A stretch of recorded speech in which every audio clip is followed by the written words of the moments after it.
There are moments in history when questions refuse to stay buried, questions that echo across centuries, whispering through ruins, stones, and sacred ground. And one of those questions stands before us today with a weight that cannot be ignored. What if the Ark of the Covenant was never truly lost? What if it has been hidden in plain sight beneath the very heart of Jerusalem for nearly 2,000 years? Jerusalem is not just a city, it is the epicenter of God's unfolding plan. Every stone has a story, every hill carries prophecy, and at the center of it all stands a place so sacred, so contested, that the entire world seems to revolve around it, the Temple Mount. This is not coincidence, this is divine design.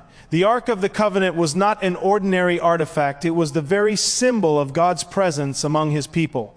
Inside it were the tablets of the law, the testimony of God's covenant with Israel. Above it was the mercy seat, where the blood was sprinkled, where atonement was made. It represented holiness, authority, and divine encounter. When the ark moved, nations trembled. When it rested, God's presence dwelled among His people. But then something happened. The ark vanished. No clear record, no confirmed location, just silence. For centuries, historians, theologians, and explorers have searched for it. Some claimed it was taken to Ethiopia. Others believed it was destroyed during the Babylonian invasion. But the Bible itself gives us a clue, not directly, but in its silence. After the destruction of the first temple, the ark is never again mentioned as part of the second temple. It is as if it disappeared before the destruction even occurred. Now consider this carefully. Jerusalem has been conquered, destroyed, rebuilt, and fought over countless times. Yet the Temple Mount remains the focal point of everything. Why? Because what lies beneath it may still hold unimaginable significance. There are ancient traditions suggesting that before the Babylonian army breached Jerusalem, faithful priests took the ark and hid it in a secret chamber beneath the temple. Not miles away, not in another land, but right there under the very ground where the Holy of Holies once stood. Think about that. If the ark was hidden beneath the Temple Mount, then it has remained there through every empire, every war, every generation, waiting. Waiting for what?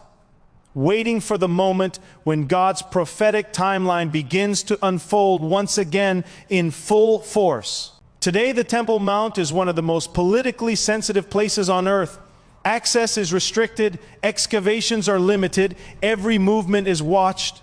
And yet, beneath that surface, there are tunnels, chambers, and spaces that have not been fully explored in modern times. Is it possible that the ark still rests there, untouched? Now, let us not drift into speculation without grounding ourselves in truth. The significance of the ark is not merely historical, it is prophetic. The ark represented the old covenant. It was central to the sacrificial system, the priesthood, and the relationship between God and Israel under the law. But something changed when Messiah came. He fulfilled the law. He became the ultimate sacrifice. The veil in the temple was torn from top to bottom, signifying that access to God was no longer confined to a single place or object. The presence of God was no longer contained within the ark. It was made available through Him. So why does the question of the ark still matter? Because prophecy is not finished. There will be a future temple. Scripture points to a time when worship will once again be centered in Jerusalem. The world may resist it. Nations may oppose it. But God's plan will not be stopped. And if a temple is to be rebuilt, the question arises, what role, if any, will the ark play? Some believe it will be rediscovered. Others believe it will not be needed. But the mystery itself keeps the world watching. And perhaps that is part of the purpose. Jerusalem is a sign. It is a clock. It is a reminder that God is not finished with His people or His promises. Every tension, every headline, every dispute over that land points to something far greater than politics. It points to prophecy unfolding in real time. Now imagine for a moment, just imagine that one day during an excavation or a carefully planned project, a hidden chamber is uncovered. Inside it, preserved beyond explanation, rests the Ark of the Covenant. What would happen?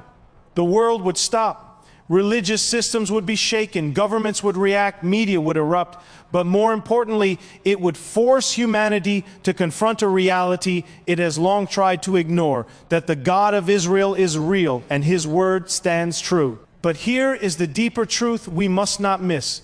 Even if the ark is found, it is not the ultimate answer.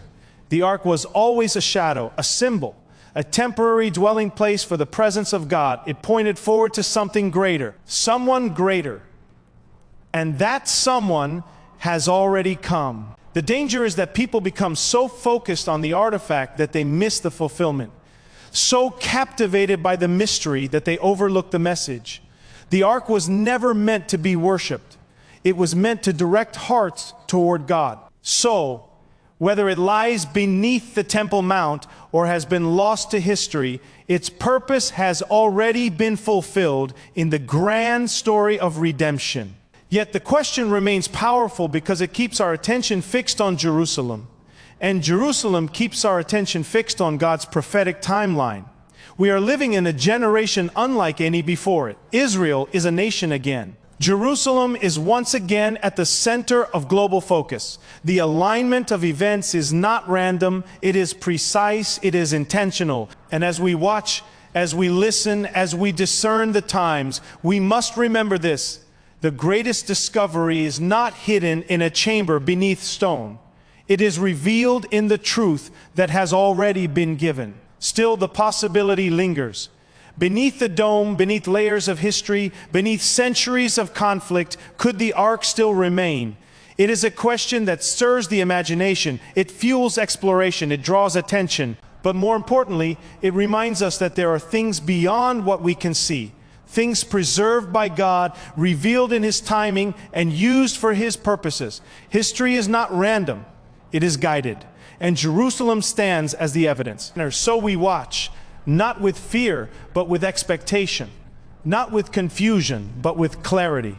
Because whether the ark is found or remains hidden, one thing is certain: the story is moving forward.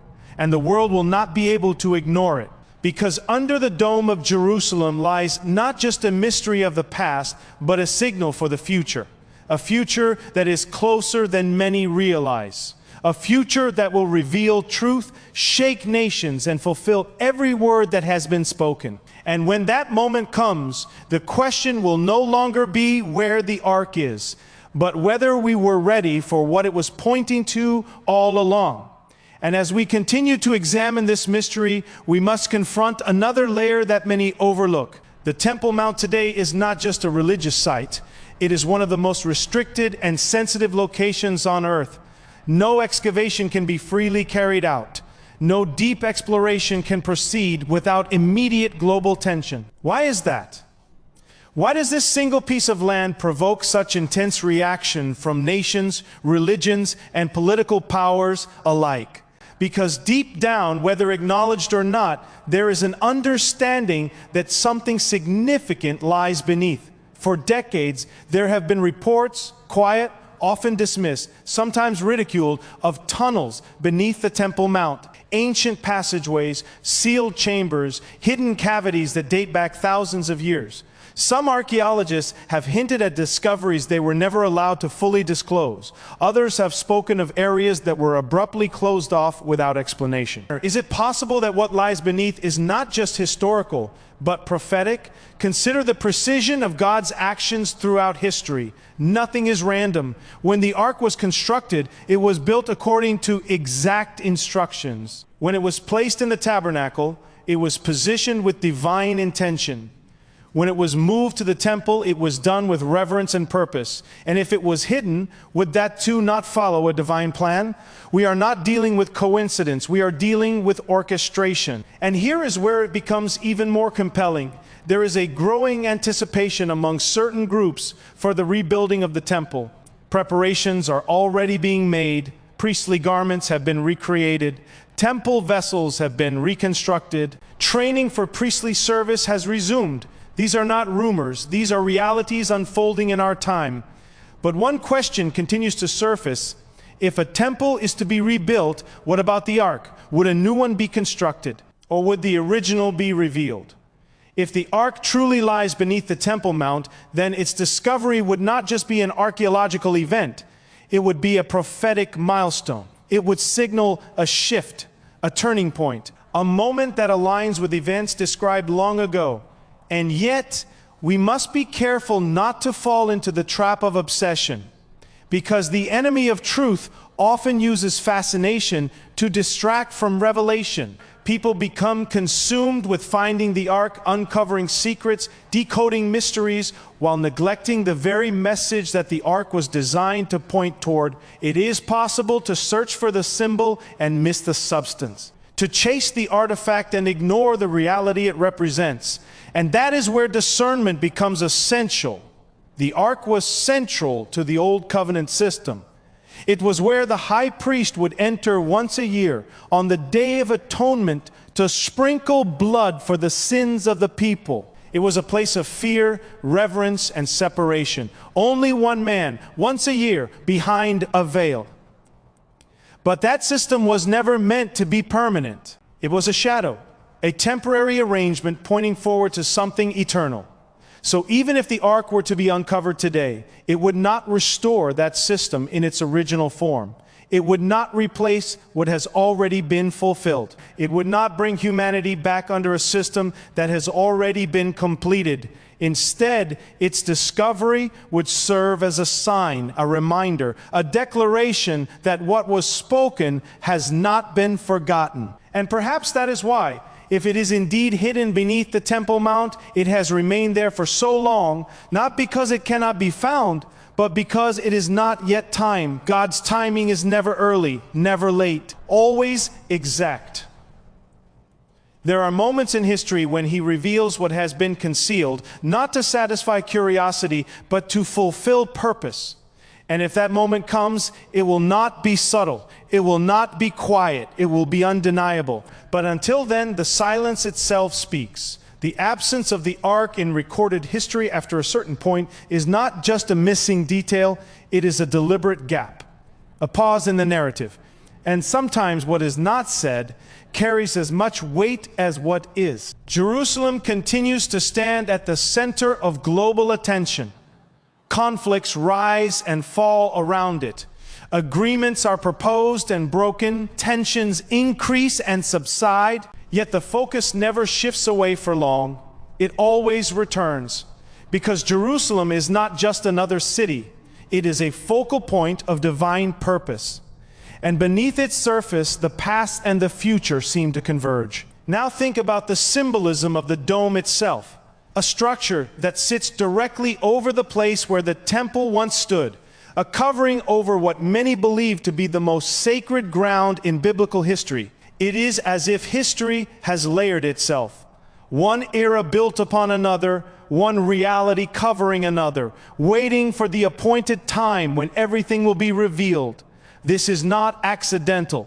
This is alignment. And as we observe these layers, historical, political, spiritual, we begin to see a pattern that suggests we are not moving in circles, but in a direction that is leading toward a culmination. The question of the ark is part of that movement. It is not the destination, but it is a signpost along the way. And signs are meant to be read. They are meant to prepare. They are meant to awaken. So what does this sign tell us? It tells us that what God begins, He completes. It tells us that what He establishes, He preserves. It tells us that even when something disappears from human view, it does not disappear from His plan. And that brings us to a deeper reflection. If God could preserve something as significant as the ark for thousands of years, hidden, protected, untouched, what does that say about His ability to preserve His promises? What does it say about His faithfulness? Because ultimately the ark was never the end goal. It was a means, a vessel through which God demonstrated His presence, His holiness, and His covenant. And that covenant was never meant to remain confined to a box. It was meant to transform lives. So while the world debates, speculates, and searches beneath the stones of Jerusalem, there is a greater question that must be asked. Not where is the ark, But where do we stand in relation to the one it pointed to? Because history is not just about events, it is about response. And every sign, every mystery, every unfolding development brings us to a moment of decision. Will we recognize the significance of what is happening? Will we discern the times? Will we look beyond the surface and understand the deeper message? Or will we become distracted by the search and miss the revelation? The ground beneath Jerusalem may hold secrets. It may hold history. It may even hold one of the most sacred objects ever created. But the greater reality is this: the unfolding of God's plan does not depend on whether we find the ark. It depends on His timing. And His timing is approaching a moment when what has been hidden will be revealed, what has been delayed will be fulfilled, and what has been promised will come to pass with absolute certainty. So we continue to watch, we continue to observe, we continue to pay attention, not just to the headlines, but to the alignment behind them. Because under the surface of events, beneath the visible and the obvious, something is moving, something is being prepared. And whether it involves the unveiling of an ancient artifact or the unfolding of a greater prophetic sequence, one thing is clear: we are not standing still in history. We are moving towards something that will demand attention, something that will require understanding, something that will separate those who are watching from those who are unaware. And in that moment, the mystery of what lies beneath the dome of Jerusalem may no longer be a question, but part of a revelation that changes how the world sees everything that came before it. And as this awareness begins to grow, another dimension comes into focus, one that is not often discussed, yet deeply connected to everything we are exploring. The spiritual battle over Jerusalem is not confined to what we can see. It is not limited to land disputes, political agreements, or historical claims. There is an unseen dimension, a struggle that has existed long before modern headlines and will continue until the appointed time reaches its fullness. Jerusalem has always been more than a geographic location. It is a spiritual focal point. It is where heaven and earth intersect in a way that is unique and unmistakable. That is why every attempt to control it, divide it, or redefine it carries such intensity. It is not just about territory, it is about authority. And authority in the context of the ark is a crucial element. The ark represented the throne of God among His people. It was where His presence dwelled in a tangible way. It was a declaration that He alone is sovereign. So if the ark is indeed hidden beneath the Temple Mount, then the very ground itself becomes a testimony, silent, unseen, yet powerful, of divine authority that has never been removed, only concealed. This raises a profound question. If the ark symbolizes God's authority, and if it remains beneath the most contested place on earth, could it be that the struggle over Jerusalem is not just about history or religion, but about who ultimately holds that authority? Because every nation that has laid claim to Jerusalem has eventually lost it. Empires have risen with confidence, believing they could establish permanent control, only to see their power fade. Kingdoms have come and gone. Leaders have made bold declarations, only to be replaced by others with different visions. Yet Jerusalem remains unconquered in purpose, unshaken in destiny. And perhaps that is because its true significance cannot be altered by human hands. Now consider how the narrative of the ark intersects with this reality. If it has been preserved beneath the surface, untouched by invading armies, undiscovered by centuries of rulers, then it stands as a silent witness to a greater truth, that what God establishes cannot be undone by man. And yet the concealment itself serves a purpose. There is a pattern throughout history where God allows certain things to remain hidden until the exact moment they are needed. Not before, not after, exactly when they align with His plan. This is not about secrecy for the sake of mystery. It is about timing for the sake of fulfillment. We see this pattern repeated again and again. Promises given long before they were fulfilled. Events foretold generations before they occurred. Details revealed in stages, each one building upon the last until the full picture comes into view. And that is where we find ourselves now, in a stage where the pieces are coming together, but the full image is not yet completely visible. The ark, if it is indeed hidden, is one of those pieces. Not the entire picture, but a significant element within it. And as the anticipation grows, so does the tension.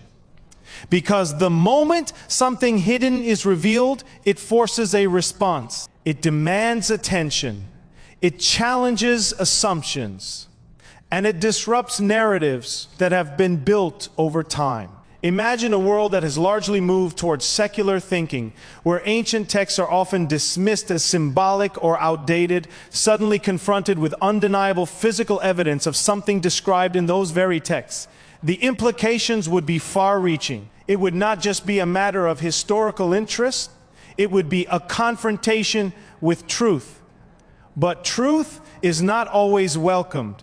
In fact, it is often resisted. And that resistance can take many forms: denial, reinterpretation, distraction, or even conflict. So if such a discovery were to take place, it would not simply bring clarity, it could also intensify division. And that is why discernment becomes even more critical. Because not every reaction to truth is rooted in understanding. Some responses are driven by fear, others by control, and some by a desire to reshape the narrative to fit a different agenda. This is where the focus must remain steady, not on speculation, not on sensationalism, but on alignment with what has already been revealed. Because while the ark is significant, it is not the foundation of faith. It is a confirmation, not the source. It is a sign, not the substance. And yet, its potential presence beneath the Temple Mount continues to draw attention because it connects the past to the present in a way that is impossible to ignore. It bridges ancient history with modern reality. It links written prophecy with physical possibility. And it places Jerusalem at the center of a conversation that the world cannot escape. Even those who have no interest in biblical narratives find themselves drawn into discussions about Jerusalem. Political leaders debate its status. International organizations issue statements about it. News outlets cover every development related to it. Why? Because something about Jerusalem refuses to be ordinary. It demands focus, it commands attention, and it points beyond itself. Now consider how this connects to the broader timeline of events. There is a progression, a movement toward a culmination that has been outlined long ago.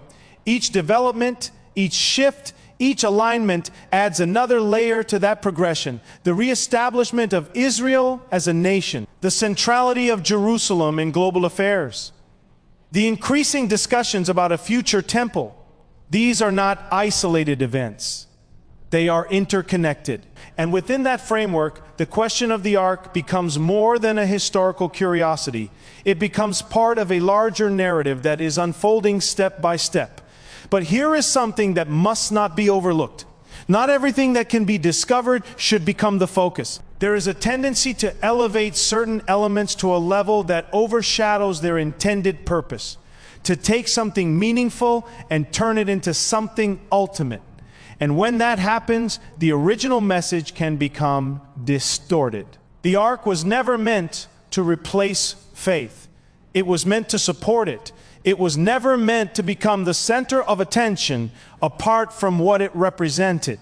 It was meant to point beyond itself. So even as we explore the possibility of its location, even as we consider the implications of its discovery, there must be a constant awareness of its role within the greater story. Because the story is still unfolding, and the unfolding is accelerating. Events are aligning with a precision that cannot be ignored. What once seemed distant now feels near.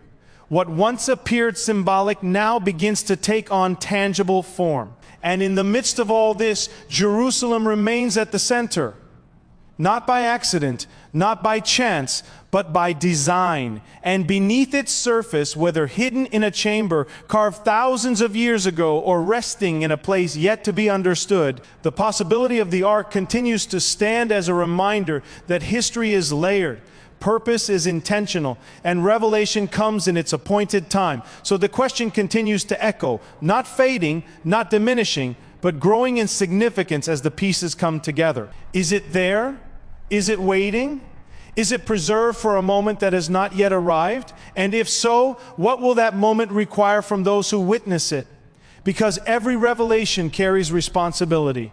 Every unveiling demands a response. And every step forward in this unfolding narrative brings us closer to a point where the lines between past, present, and future begin to blur, where what was written, what is happening, and what is coming all converge in a way that cannot be separated or ignored. And as that convergence approaches, the focus sharpens, the attention intensifies, and the awareness grows that something long hidden, long protected, and long anticipated may not remain concealed forever. So now we arrive at a moment that is not defined by discovery, but by decision. Because after everything we have explored, every question, every possibility, every layer of history and prophecy, the true weight of this message does not rest beneath the stones of Jerusalem. It rests within the hearts of those who hear it. The Ark may be hidden. It may yet be revealed. It may remain unseen until a moment appointed by God Himself. But its existence, its mystery, and its significance all point to one unshakable reality: that God's plan has never been interrupted, never been lost, and never been abandoned. Jerusalem stands as the evidence. Through wars, through empires, through generations that have risen and fallen, it remains exactly where prophecy said it would be, at the center, not just of history, but of what is still to come. And if that is true, then nothing we are witnessing today is random. Nothing is accidental. Everything is moving toward a moment that has already been written, and that changes everything. Because this is no longer about an ancient artifact. It is no longer about speculation or curiosity. It is about awareness. It is about recognizing that we are living in a time where the distance between what was spoken and what will be fulfilled is growing shorter with every passing day. The question is no longer, where is the Ark? The question is, are we paying attention? Are we awake to what is unfolding before our eyes? Are we discerning the signs that have been placed in plain view? Or are we so consumed with the noise of the world that we fail to recognize the direction in which history is moving? Because there will come a moment, sudden, undeniable, irreversible, when what has been hidden will no longer remain hidden, when what has been questioned will no longer be debated, when what has been anticipated will stand before the world as reality. And in that moment, preparation will matter more than information. Understanding will matter more than curiosity, and truth will matter more than opinion. This is the call, not to chase mysteries, but to recognize meaning. Not to be distracted by symbols, but to understand what they point to. Not to stand on the outside observing, but to step into awareness of what is taking place in this generation. Because history is not waiting. Prophecy is not slowing down. And the movement toward what has been promised is not stopping for anyone. So whether the Ark lies beneath the dome of Jerusalem or remains hidden beyond human reach, one thing stands clear above all else. The story is advancing, the time is approaching, and the moment of revelation is drawing near. And when that moment comes, it will not ask where the Ark was hidden. It will reveal where we stood all along.